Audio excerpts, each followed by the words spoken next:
when you follow the conversation about female genital mutilation online, you see that a lot of the cutters are women. A lot of them are women, and they insist that other women should be cut.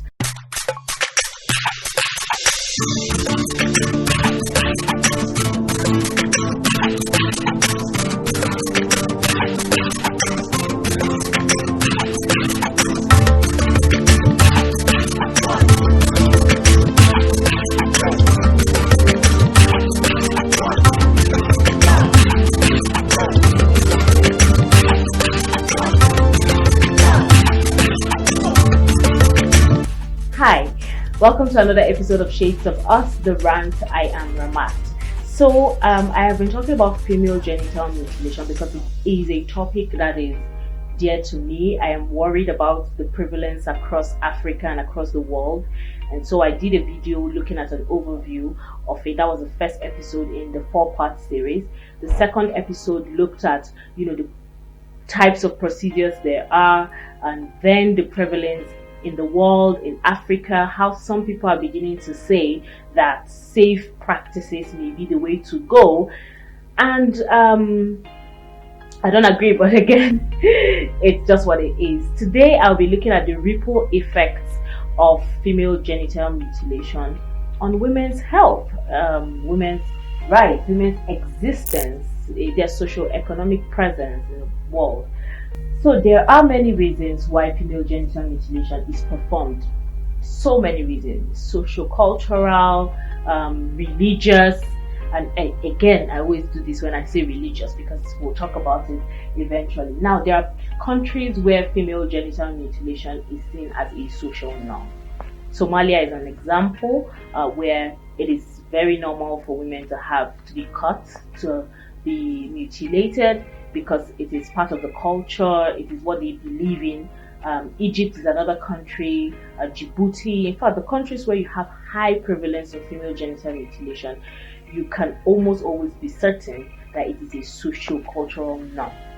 There are also countries where it is considered necessary when you're raising a girl, that girls, they'll go out, they don't want them to be promiscuous, they don't want them to be bad, so what they do is cut off the outer or inner labia, or whatever form of female genital mutilation they do in their guise of protecting girls. Yeah, there are others who think that if a woman is cut, she would be a virgin until she's married, and even when she's married, she will not look at any other man.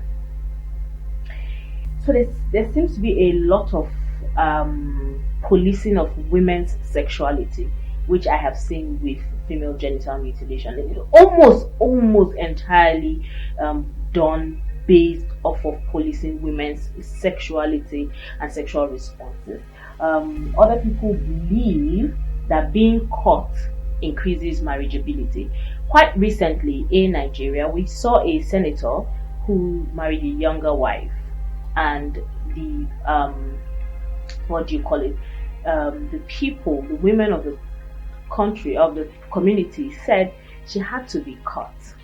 It was part of the customs and traditions of the people, and what I heard about the culture, I'm not going to drop names, but they're somewhere in Delta State in South Nigeria, where they said, before you even get married, they have to cut you because that increases your marriageability. Again, it is tied to, she shouldn't go and be promiscuous, she should be faithful to her husband. And I keep wondering, aren't there other ways to ensure that your girls, your women, are faithful to their men without taking away the pleasure or the possibilities of pleasure from the woman? So they say if she has a clitoris, if she has known what pleasure is, her husband may not be able to satisfy her. But then if a man has known pleasure and they want to keep him, with his wife, what do they do? But that will be a topic for another day. There are people who believe that female genital mutilation is religious. Now, I always do this because it's like, there's no scripture, not one scripture that says, this is what you should do to women's external genitalia.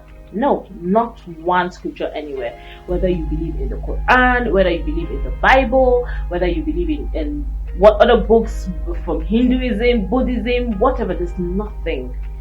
So many people use religion to enforce cultural practices.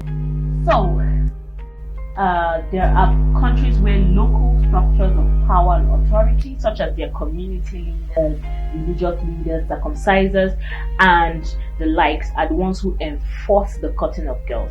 In fact, when you follow the conversation about female genital mutilation online, you see that a lot of the cutters are women. A lot of them are women, and they insist that other women should be cut. I have this theory that they are doing it to try and protect, like, we have been cut, so you have to be cut. It's the way things are done, just get it over with. So I'm taking this course, International Women's Health and Human Rights, where they talked about how this story of a girl, she was told she was going to be a woman, she was going to be beautiful, and she was taken into this room and she was caught. 8 years old. She was caught, and after being caught, her legs had to be tied together so that the wound would scab over. Now, having scabbed over, every time she had to pee, it became a problem. Every time she needed to poo, it became a problem. And then there were issues that would arise, of course, when she did get married or give birth to children. So, female genital mutilation has a lot of problems attached to it. Now, in many societies where female genital mutilation is practiced, again, it is considered a cultural tradition. So the major thing that comes out with all of this is that, 1, it is cultural. 2, it can be religious, or religion can be used to promote it. 3 is that there's this need to police women's bodies and their sexualities. 4, it is still the same thing I'm going to say. There is a need to police women's bodies and their sexualities. That is just what it is. And they say, oh, it's cultural, it's whatnot, but it is a load of, I'll hold that part in. There has been a lot of work to try to stop it. So I will reel out a couple of things that organizations like the World Health Organization, and people will probably say, are they paying you for this? I'm like, no, I support wholly the work that the World Health Organization is doing, the United Nations Population Fund is doing, to try to get this to end. Youth Hub Africa is also, they put out a movie, Sandra's Cross, that tried to address the issue of female genital mutilation. And I don't know, for some reason, I just really cannot wrap my head around the need to cut women. So this is unpaid. Yes, I have to put it out there, but it's important that we talk about it. So I'm reading out some of the things that the United Nations, UNICEF, UNFPA, which is United Nations Population Fund, and the World Health Organization have done. That they work together from 1997. They said no, that there has to be a need to end female genital mutilation. There's a hashtag on Twitter, #end FGM. I encourage you to be a part of it. Say your bits, share stories, follow pages who are trying to, make sure that this comes to an end.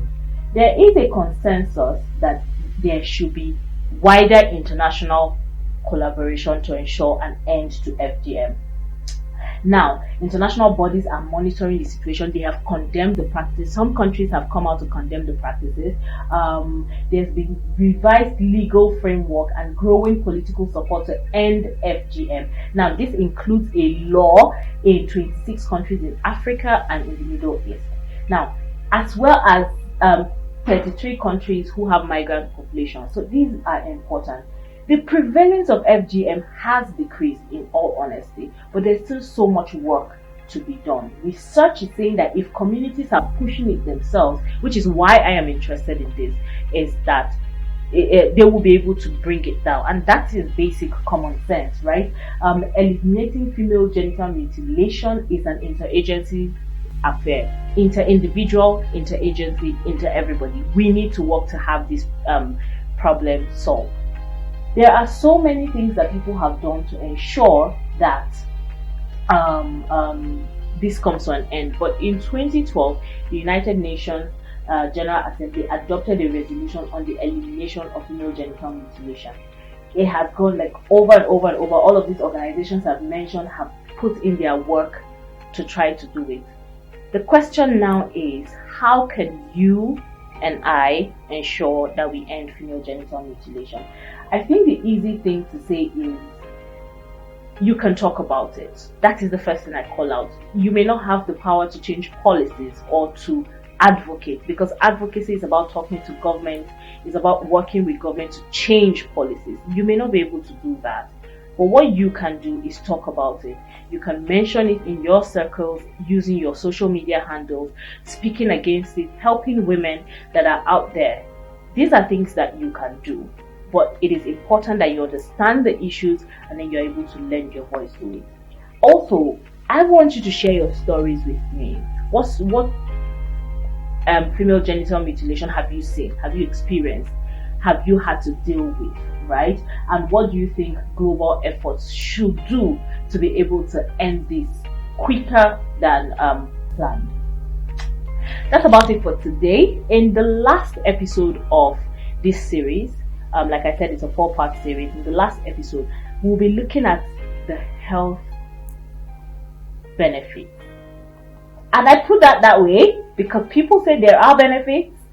So we'll be looking at what are the supposed benefits of female genital mutilation and why they are not true. We'll look at what they do to the woman's body generally and what they do to her socio-economically. And would realize how important and a burning issue this is. As always, I invite you to drop your comments in the comment section, subscribe to the vlog, and follow us every Wednesday at 3:05 p.m. West African time for new episodes. I want to again thank the World Health Organization, the United Nations, the United Nations Population Fund, in fact, all of the United Nations subsidiaries that are actively promoting the rights of women and children, and every other organization that is actively promoting these rights. I want to thank them for ensuring that we have research material to talk about this and giving us platform to continue to promote these issues. It is important that we talk about them if that is what we can do, and if you can do more, I always urge you to do so. It's hugs and kisses from Ramat. Bye.